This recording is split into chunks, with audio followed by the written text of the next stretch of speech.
So, I've played a lot of Ring Fit Adventure over the past few years, and I would say that's been a pretty good thing for me, because for a majority of my life, my eating and exercising habits haven't exactly been what anyone would call healthy. I would regularly eat enormous portions of just about everything, or at least everything that wasn't food of the beneficial variety. Goldfish, Oreos, ice cream, you name it. In my most shameful years, I distinctly recall having an obsession with those Loft House sugar cookies, eating 3 or sometimes 6 a day. Yeah, I know, I'm disgusted too. Which, while definitely delicious, was less than stellar for my health. Worse yet, my exercise plan was only an exercise plan in the sense that I planned not to exercise. Ultimately, my two saving graces were the fact that I engaged in intermittent fasting, albeit unintentionally, and that I shied away from any kind of sugary drink. I drink exclusively water. That is not a joke. Oh my god. How long has it been? 15 seconds. Yeah, that's what I thought. Still, those kinds of habits did take their toll. While I was never close to being obese, I was certainly overweight, and this gnawed at me for years on end. I would constantly obsess over my body. I was always out of stamina when running, and I always compared myself to others, especially at places like the pool or the beach.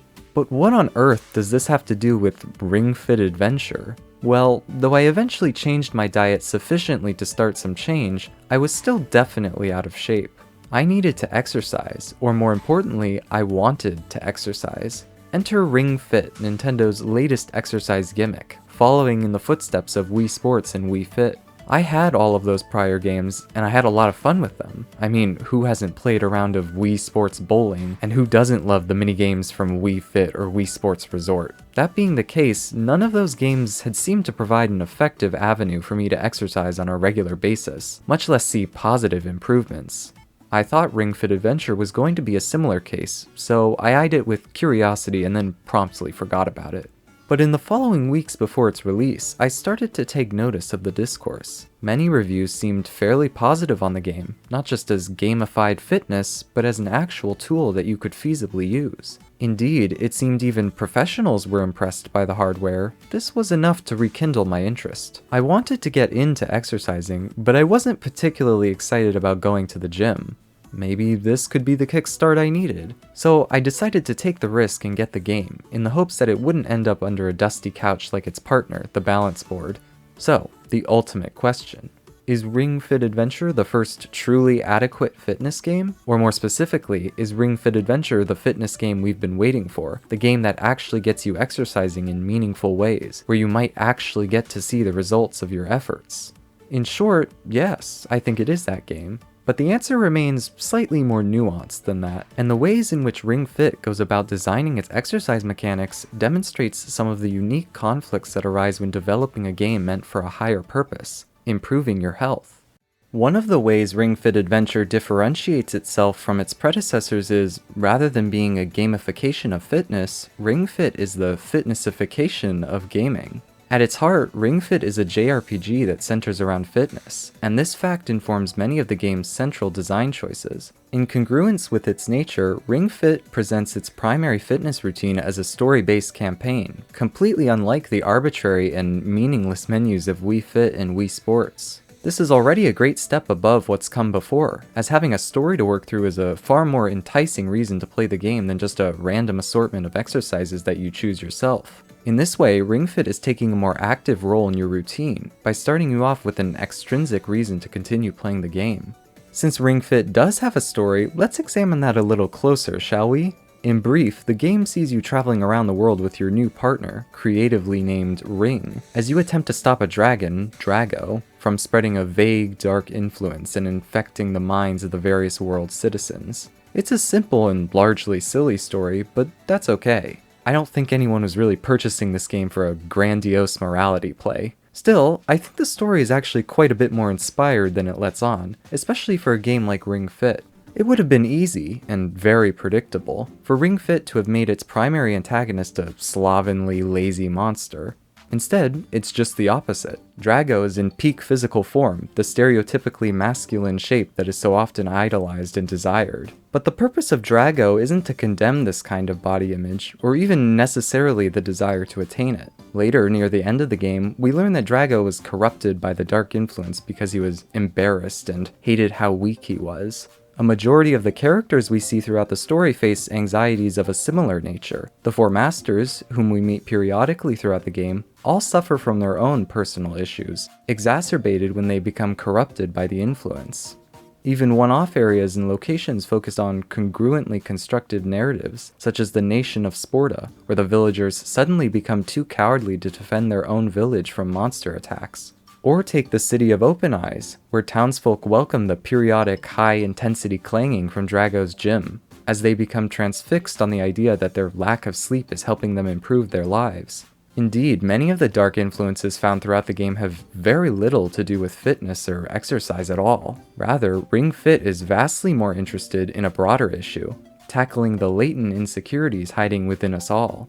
Drago doesn't exist to condemn unhealthy body images, but to demonstrate that dealing with body image insecurities by setting goals of what you think your body should look like will never resolve the underlying anxiety. Drago has achieved his goal, but he's still unhappy. His body image issues and the actual physical appearance of his body are completely independent concepts. In this way, Ring Fit Adventure suggests that exercise used as a mere means to an end is futile. It will inevitably fail to defeat the very dragon it was intended to fend off in the first place, at least without the correct frame of mind to supplement it. The decision to exercise should be self-fulfilling and self-actualizing in and of itself. The body was never at fault, it was the mind that was the root of the problem.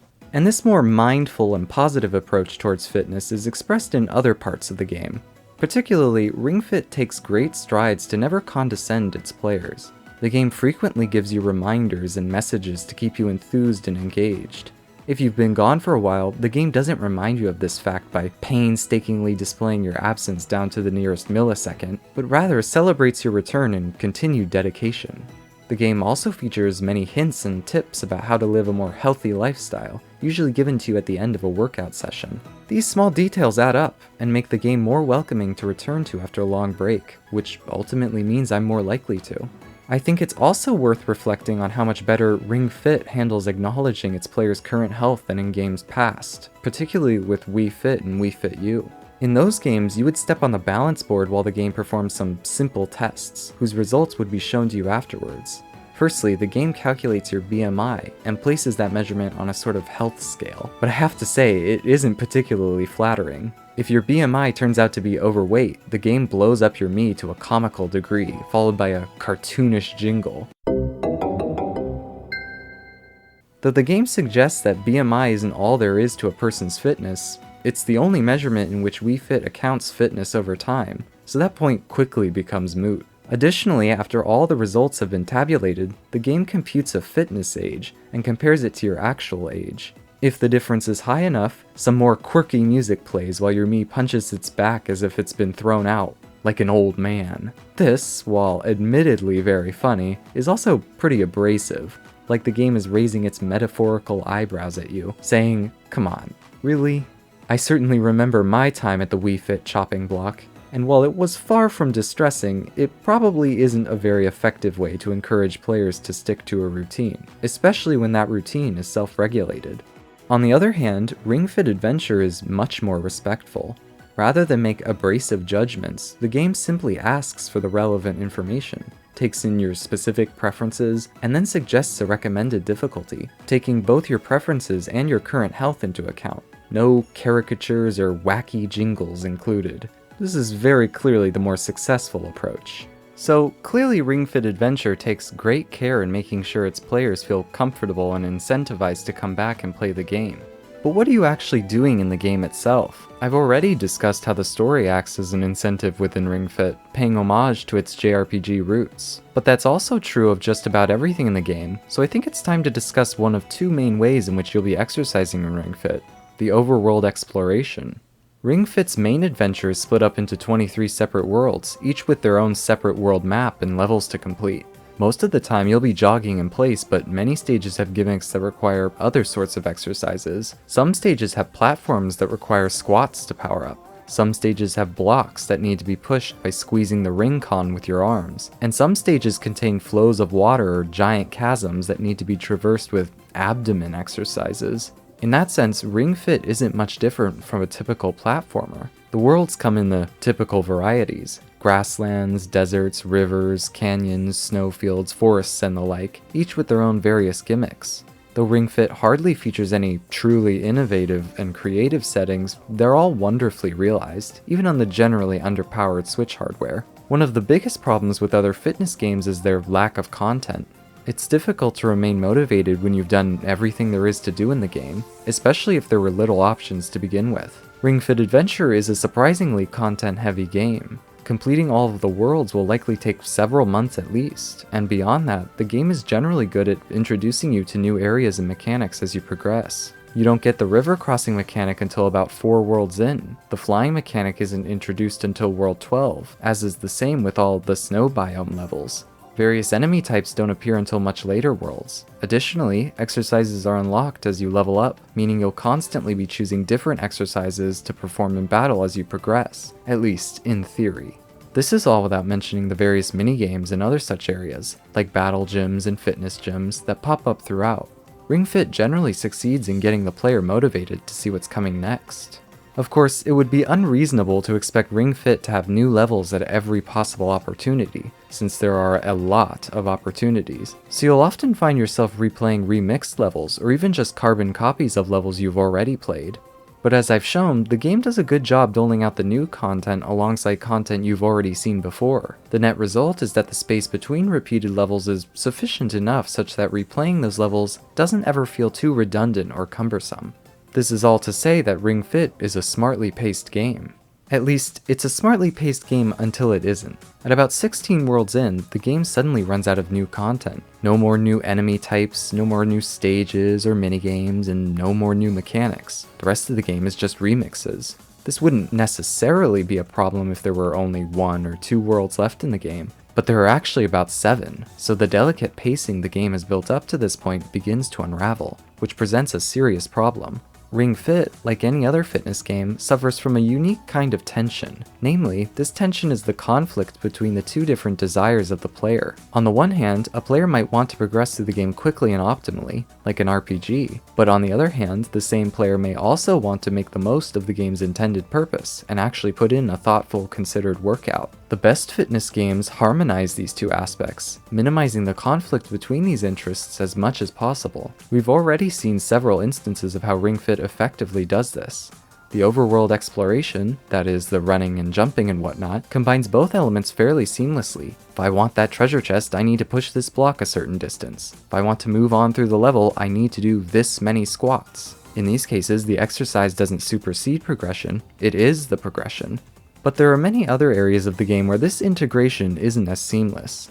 Take for instance the various side quests you can pick up throughout the game, usually challenging you to complete a stage with some sort of special condition in mind. The problem is you can only do one quest at a time, and these quests can't be completed while you're playing a stage for the first time. The result is that all of the side quests in the game will essentially be asking you to replay stages for a second time. For most of the quests, this is fine, but for some, particularly achieving A ranks in battle gyms or completing a stage without using smoothies, such tasks feel exhausting because I was already able to meet those conditions on my first go-around at the level, and so we experience our first example of tension. Should I halt my progress to replay all of these stages, or should I just continue on and see new material? Now, one could correctly argue that this isn't a unique conflict to Ring Fit Adventure. After all, almost all RPGs at some point feature a decision as to whether you want to complete more side quests or move on with the main story. I would argue, though, that this issue is particularly acute in a game like Ring Fit. In a regular RPG, if I choose not to do a side quest, the only thing I really lose out on is some extra XP and maybe some trivial rewards. But this decision won't typically mean I've ruined the integrity of the experience. In Ring Fit, however, choosing not to do the side quest feels like you're actively combating the game itself. After all, not doing the side quest means you won't be doing that exercise, and isn't the whole reason we're here to exercise? At that point, the decision becomes to choose whether you're treating Ring Fit Adventure as a game or an exercise routine, instead of a seamless integration of the two. And if you want Ring Fit to be an exercise routine, skipping side quests, or really any content at all, even if it's egregiously tedious and unpleasant, feels like cheating, and that can severely damage motivation. The fix here is not to remove side quests or anything, but to make them less of a hassle. Ideally, we want to extend the game out as long as possible without it feeling repetitive or boring. Allowing side quests to count retroactively, meaning completing the side quest if I've already fulfilled the requirement beforehand, feels like a nice compromise that removes some of the tedium without gutting a lot of the content. This returns us to that pacing problem I mentioned earlier. The lack of any new content in the last 7 worlds, aside from the final world, means that the problem with side quests is compounded, because now they have you replay remixed stages, repeat on repeat content. Progression is the ultimate motivator, and as such the final stretch of the game struggles to maintain that sense of meaningful progression, because it's all essentially been there, done that. And as it turns out, there's actually another compounding issue within the final stretch of the game, but I'll come back to that later. Ring Fit overall is an impressive accomplishment when looking at the way its structure and various systems work with each other. For the most part, the story and progression of the game all serve to positively motivate the player in continuing to exercise, but things get particularly interesting when we examine the real core of Ring Fit Adventure, its combat. The combat of Ring Fit Adventure is where most of your exercise and time will be taking place, so it's essential that they get this part right. Consequently, I'm happy to report that, barring 2 major exceptions, they did indeed get it right. Ring Fit features a surprisingly robust combat. In said combat system, you'll be tasked with beating all of the enemies by choosing one of several exercises, called fit skills, that you set up before entering an encounter. Each fit skill has a particular damage output, recharge time to prevent you from using the same skill over and over again, type, abs, legs, arms, and yoga, and range, indicating whether the skill hits 1, 3, or 5 enemies. The various attributes of these skills help to ensure that the combat system remains fresh and engaging. For example, it might be beneficial to use a particular skill whose type matches with an enemy's, which will cause you to do extra damage. Or you may want to do a weaker attack but more range to ensure that you defeat the enemies with healing capabilities. It's not the most complex combat system in the world, you'll rarely feel stumped by the best decision to make, but it's versatile enough, and the way it manages to incorporate fitness exercises remains impressive. In addition to the various properties of fit skills, you'll have smoothies at your disposal which can help turn the tide. These smoothies can either be purchased from the store in each world or crafted by collecting ingredients from different levels. Their effects range from increased defense, attack, temporarily changing the type of a skill, healing, and additional XP and money at the end of battle. These smoothies are extremely helpful, pretty much to the point of making the chances of dying in battles 0. I think this is okay though. As I talked about earlier with the side quests, there's a limit to just how much stalling, so to speak, can occur before players can lose motivation. Losing a battle in Ring Fit can feel especially punishing, since some later boss battles can last upwards of 20-30 minutes, meaning that a significant amount of physical exertion won't be translated into actual game progress if you die. The same is also true of earning a failing grade in battle gyms and fitness gyms. Since they take so long, I don't mind that they aren't particularly punishing. Another element of combat, as one would expect from any RPG, is gear. Most gear is earned by purchasing them from the store, though some are earned through various side quests. The gear is very simplistic, offering only increases to attack and defense, as well as the occasional set bonus, but it is a welcome feature. On the other hand, level ups are far more substantial. Level ups not only offer more attack and defense, but will occasionally add an additional heart to your total health. New fit skills are also primarily unlocked via level up, usually one at a time. This process makes acquiring new fit skills exciting, but obtaining the skills can occasionally feel a little stilted. The space between learning successive skills is often slightly too long, and as a consequence, the lineup of exercises you currently have set up begins to get stale. I think a faster track to the skills would have been appreciated. To be fair, the game offsets this problem slightly by the final usage of level ups, skill points. Skill points can be used to unlock new stat buffs and new fit skills in the game's ever-expanding skill tree. Like I said earlier, this isn't the world's most complex RPG, but it's surprising just how committed to the genre the game is, and this commitment is appreciated. In sum, though basic for RPG standards, the combat system works fairly well, and offers enough choices to keep the player engaged both while exercising and just as a video game on its own. But I mentioned earlier how Ring Fit's combat system was interesting. And that's because I have some gripes with the battles in this game, all of which have to do with that pernicious tension between gaming optimization and getting a good workout. Firstly, there are a variety of skills in each type which are solely dedicated to healing. While this sounds logical at first, when considered in conjunction with the smoothies, they become superfluous. Because smoothies are so easy to make and maintain, they are more than sufficient to sustain your healing needs. Consequently, healing fit skills are virtually useless. In a regular RPG, a useless skill or two wouldn't be a huge problem, but in a fitness game, it most definitely is. What was once a useless move is now an entire exercise that I have absolutely no reason to utilize, and some of these exercises, like the seated forward press, are pretty difficult ones, so the familiar tension returns. My years of RPG experience indicate to me that wasting my move on a completely useless skill is a bad idea that will only drag the battle out longer, while my 0 years of exercising tells me that I should probably just do the exercise. Notice how this scenario is exactly the opposite of what occurred in the overworld. Instead of the exercise propagating the progress, the exercise is actively taking the place of progress. The obvious solution here would just be to remove healing fit skills like these and just make them regular attacks. But that isn't the only aspect of combat where this tension is present. As it turns out, one of the ways to continue progression of fit skills after you've received them all is to make stronger versions of the same fit skills. So for example, down the line you'll eventually be given a fit skill called Squats Level 2 that will replace the Squats Level 1 you had previously been using. But like with the side quests and the level ups, the pacing of it is where things become a problem. In the example I provided, I suggested that Squats Level 2 would replace Level 1, giving the impression that you would still be using Level 1 in the first place. But the truth is, you likely wouldn't have been, because by that time it would have been too weak to face the tougher enemies. This means that there are times in which certain skills become obsolete for extended periods until you receive the next upgraded version. When you combine that with the healing fit skills problem, your supply of usable fit skills at any given moment becomes very limited. So once again, the tension forms. Should I use the obsolete fit skills to get the exercise, or should I focus on winning the battle? The pacing of upgraded fit skills really only becomes a serious problem near the end of the game. Sometimes the problem is not that the game waited too long to give you an upgrade, it's actually that they gave you the upgrade too early. Take Russian Twist Level 3, a skill obtainable on the skill tree. Because you can obtain this skill quite a ways away from the end of the game, the skill isn't supremely strong. The net effect of this, though, is that by the time you reach the end of the game, the skill will have become obsolete again, and since level 3 is the maximum upgrade level, there's really nothing you can do about it. If it sounds like I'm building up to something, it's because I am. Recall how I talked about the poor pacing of the endgame, particularly in terms of its level structure and how the side quests exacerbated that issue? Well, the problem with the skills is the final compounding component.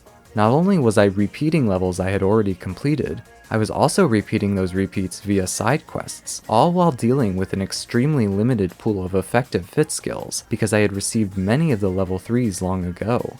The result of these issues was a truly mind-numbingly exhausting portion of the game, something I honestly wasn't even sure I'd finish. This portion of the game is what I like to call... But isn't just the period from World 17 to the end of the game. Oh no, it's far longer than that. See, after you finish the main story, the game unlocks New Game Plus, essentially a harder version of the main story with some different dialogue throughout. Now on paper, this is a great idea, as it allows the campaign to continue without having to make any new content. There's just one massive issue. None of the balancing issues were fixed. This means that the same 9 or 10 fit skills I was stuck with for the back fourth of the base game were now the same 9 or 10 fit skills I was stuck with for the entirety of New Game Plus. And New Game Plus doesn't offer any more upgrades for any of these skills. In truth, this means that the Doldrums wasn't just a 10-hour experience in exercise purgatory, but a nearly 40-hour one.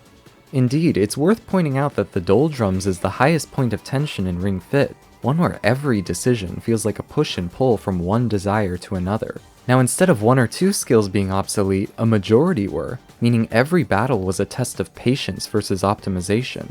I figure I should give a special shout out to the worst offender of all, the battle gyms. Battle gyms are exactly what they sound like, a series of 5 battles that need to be completed in succession of each other. The later gyms can take up to 25 minutes of exercising, if you're at maximum difficulty like I am, and some worlds have 2 of these gyms. In addition, in the base game, because of the side quest problem, there are some worlds where you'll actually have to complete 4 battle gyms, all with the same exact 10 or so fit skills at your disposal, which is a truly miserable experience. Luckily, the one saving grace of the Doldrums is that New Game Plus actually contains no side quests, which very helpfully expedites the process of completing the game again, and whose decision I take as confirmation of my problems with the side quests in general. It would seem that the most difficult challenge offered by the Doldrums is not one of physical exertion, but one of mental exhaustion.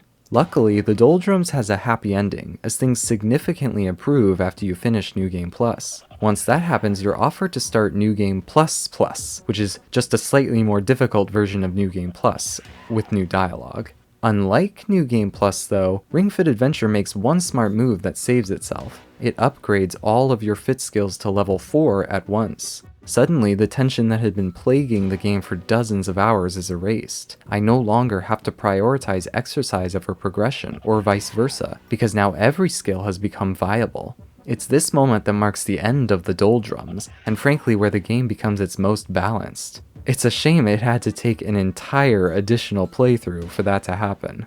Though we've now been through the grand culmination of the tension in Ring Fit Adventure, there's one more aspect of tension I feel compelled to address. Outside of the main campaign, there are several modes you can toy around with to get additional exercise.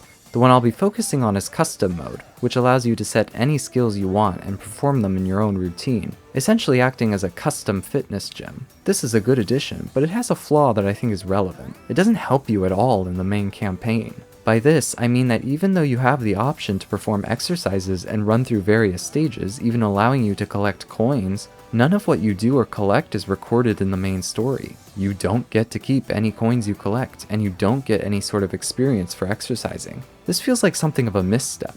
At first glance, one might be tempted to argue that this is to prevent farming for money or XP, and becoming extremely overleveled in the game, but I'm not entirely convinced. You're still doing the exercise, it should count for something, but because it doesn't, the tension exerts itself in a place it really doesn't need to. Should I exercise in custom mode and get a quick workout session but no progress? Or should I spend some extra time in the story mode to obtain some sort of progression?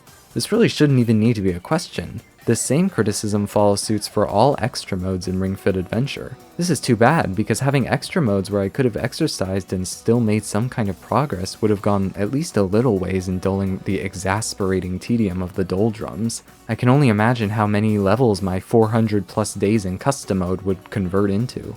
So there you have it. Ring Fit's combat system is a nice fitness-styled RPG that remains surprisingly ambitious in its integration of exercise and strategy. When the system works, it works really well, and when it doesn't, it makes me very tired and very depressed. Certainly, there could have been efforts to minimize the amount of misery I had to endure, but New Game Double Plus did a lot to restore my faith in the formula. Despite its balancing and pacing issues, I'd still call it a success, and certainly far more impressive than anything we've seen from a fitness game before. It occurs to me that even though I've talked at length about how this game gets you to exercise, I've never addressed whether or not it was even worth all of the effort. Is Ring Fit Adventure a good workout routine? Honestly, yeah. The game's exercises, especially cranked up on the harder difficulties, provided me with a challenge, and there were many evenings where I was sore after a session. Not only that, but the variety of exercises and activities was enough to work out my entire body. Now, is the game gonna get you muscular? No, probably not. But that's okay, because it does do more than nothing. I'm much more noticeably toned than before, and my stamina has increased significantly. To be completely honest, I've never looked better in my life. In such a way, Ring Fit Adventure has worked in getting me more fit, so I can safely say that it works as advertised. But the answer to the question, is Ring Fit Adventure a good workout routine, is also yes for a completely different reason, one arguably more important and profound than it made me fit, a reason that I think captures the true heart of Ring Fit Adventure as a game. See, I don't think Ring Fit is really about exercising at all. While I was completing New Game Plus Plus, I kept asking myself a question: what would I do after finishing the game? Would I lose all the motivation I had built up over 9 months and just stop? Would I start eating Loft House cookies again? But then, just after I beat the final boss again, the game leaves you with a parting message that I found inspiring. Your level of fitness has been way beyond our reach for a little while now. You were able to make it this far, so I know you have the strength to keep going on your own. And I realized the game was right. 9 months is quite a commitment, and no one without serious dedication is going to make it that far. In that sense, in its final moments, Ring Fit Adventure had graduated me, acknowledging that I now possessed the mental faculties capable of sustaining my own fitness plan and continuing on without the game holding my hand. This, I think, is the perfect way for Ring Fit to conclude. In its final moment, it presented me with one last challenge. Continue without me. I wanted to prove the game right. And that's what I think Ring Fit Adventure is truly about. Not the physical exercise or the way you look at the end of it, but rather the intrinsic motivation required to sustain and establish long-term and healthy goals. In this way, Ring Fit announces itself implicitly as a stepping stone into the world of fitness, and ultimately a healthier lifestyle. And this fact isn't really surprising when you think about it. As we saw earlier, the story of this game was always very evidently about overcoming insecurities, not by acquiescing to the insecurity, but by changing the mindset that causes it in the first place. Exercise as the end in and of itself, not just the means. In a way, it's kind of fitting that my most prominent memory of the game at this point is, though completely terrible, I can say that in part, that anguish enabled me the fortitude to continue exercising on a regular basis. Now I can say, no matter how frustrated I get, at least it's not as tedious as that. Which isn't to suggest it wasn't a problem. That section of the game was clearly the convergence of a number of poorly thought out design choices, and ideally shouldn't have happened. I hope Nintendo continues with Ring Fit Adventure, whether that be paid DLC or even an entire sequel, which unfortunately seems increasingly unlikely at this point. Despite the game not quite hitting the mark in all places, I think they found the winning formula. After all, on a base level, how awesome is it that we have a fully fledged RPG centered around fitness, where you actually have to strategize and think about what your next move will be, and what gear you want to equip, and an interesting and engrossing story on top of it. The potential is clearly there, and I've already signed up for it. If Nintendo does decide to continue in this avenue, however, they need to better consider how to reduce the tension spots present in their game. The actual exercise shouldn't come at the expense of making progress. Fit skills should be more carefully doled out, making sure that no one skill remains obsolete for too long. Furthermore, all skills should be useful in the first place, so the way in which healing skills work needs to be adjusted. Side quests should be carefully examined to make sure the content they're having you do isn't redundant, or worse, something you've verifiably completed already. Finally, all the modes in the game should link with each other. My doing custom mode should in some way positively impact my character in the story. These types of seamless integrations will go a long way in making the player feel more motivated and more connected to the overall experience. Since beating Ring Fit 3 years ago, I've kept up. Not only have I made frequent use of custom mode, but I've also found additional workout routines outside of the game to supplement my exercise during the week. For the first time of my entire life, I can say I actually have a workout routine, and I feel all the better for it. The insecurities that once plagued me are gone. Well, at least in terms of body and diet. And a decent amount of me overcoming that was thanks to this game. Saying all of this isn't to suggest that Ring Fit has completely turned my life around or anything ridiculous like that. What I am saying though is that Ring Fit Adventure is a pretty damn good fitness game.